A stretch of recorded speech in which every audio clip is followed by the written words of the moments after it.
ఈ అకాల వర్షానికి పంట నష్టపోయిన రైతులను ప్రభుత్వం ఆదుకోవాలి.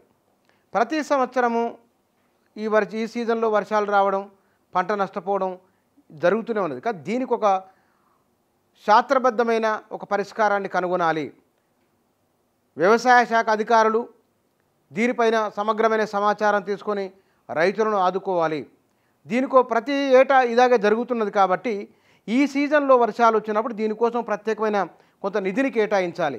ఇవాళ అధికారులు లెక్కలు సేకరిస్తే వీరికి వచ్చే నష్టపరిహారం ఎప్పటికో తెలియదు. ఎంత మార్కెట్ యార్డ్లలో నష్టపోతున్నది. మార్కెట్ యార్డ్లలో రైతులు ధాన్యం నిల్వ చేసుకోవడానికి ఇప్పటికీ సౌకర్యాలు కల్పించడం లేదు. తెలంగాణలో వ్యవసాయం పెరిగింది, నీటి వసతి పెరిగిన తర్వాత దిగుబడి పెరిగింది. దిగుబడి పెరిగినప్పుడు రైతులు మార్కెట్లకు తీసుకొచ్చే ధాన్యాన్ని లేకపోతే కనుక పంటలను వాటి నిల్వ చేసుకునే అవకాశం ఉండాలి. ఆ నిల్వ చేసుకునే అవకాశం ఇప్పటికీ దక్కడం లేదు. మనం మిర్చి విషయంలో తీసుకున్నా సరే, మొక్కజొన్నలు, కందులు, వరి, ఈ ధాన్యం ఈ కాలంలో మార్కెట్కి వచ్చినప్పుడు ఈ మార్కెట్కి వచ్చిన ధాన్యాన్ని ఎట్లా రక్షించుకోవాలో తెలియడం లేదు. పండించుకోవడము ఒక కష్టమైతే నీళ్లు ఉండి లేక పండించుకోవడము, ఇవాళంటే కరెంటు సమస్య లేదనుకుందాం, గిట్టుబాటు నాణ్యమైన విత్తనాలు దొరకక, సకాలంలో ఎరువులు దొరకక, పంట మార్కెట్కి వస్తే గిట్టుబాటు ధర రాక, ఇవన్నీ ఒక రకమైన సమస్యలు అయితే ఇప్పుడు ప్రకృతి పరంగా వచ్చే విపత్తుల కారణంగా రైతు నష్టపోతున్నారు. దీనిపైన అధికార విపక్షాలు ప్రతి విమర్శర, ఆరోపణ ప్రత్యారోపణలు కాకుండా నిర్దిష్టంగా రైతుల కోసము, రైతులను ఆదుకునేందుకోసము ఒక బడ్జెట్ కేటాయించాలి. వారం 10 రోజుల లోపల ఆ నష్టపరిహారం రైతులకు అందేలా చూడాలి. తడిసిపోయిన ధాన్యాన్ని ప్రభుత్వమే కొనుగోలు చేయాలి.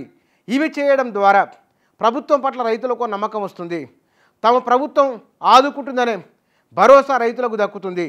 ఇప్పటికే చాలామంది రైతులు పెట్టుబడులు వెళ్ళక, గిట్టుబాటు ధర రాక, పంటలు ఎండిపోయిన కారణంగా అప్పుల పాలై ఆత్మహత్యలు చేసుకుంటున్నారు.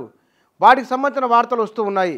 అంటే నేరుగా ఆత్మహత్య చేసుకోవడం ఒకటి, తాను పెట్టుబడి పెట్టడము, ఆ పెట్టుబడి సరిగా రాక తీవ్రమైన మనోవేదన గురి కావడము, అనారోగ్యాల పాలవడము, అనారోగ్యం పాలై ఆసుపత్రులకు వెళ్ళడము అదో రకమైన నష్టము. రెండోది 30-40 ఏళ్ల వయసున్న వారే ఆత్మహత్యలు చేసుకున్న రైతులు అవి పెరుగుతూ ఉన్నాయి. ఈ విషయంలో ఈ ప్రభుత్వము వీటిని నివారించాల్సిన అవసరం ఉన్నది.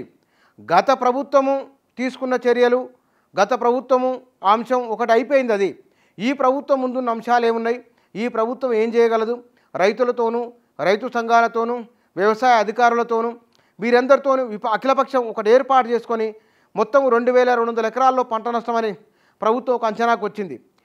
ఈ మొత్తం ఇన్ని ఎకరాల్లో నష్టపోయిన రైతులకు వితిన్ 1 వీక్ 10 డేస్ లోపల వారికి పరిహారం అందే విధంగా లెక్కలు కట్టి వెంటనే ఇస్తే కనుక రైతులకు ఎంతో కొంత ఉపశమనం కలుగుతుంది.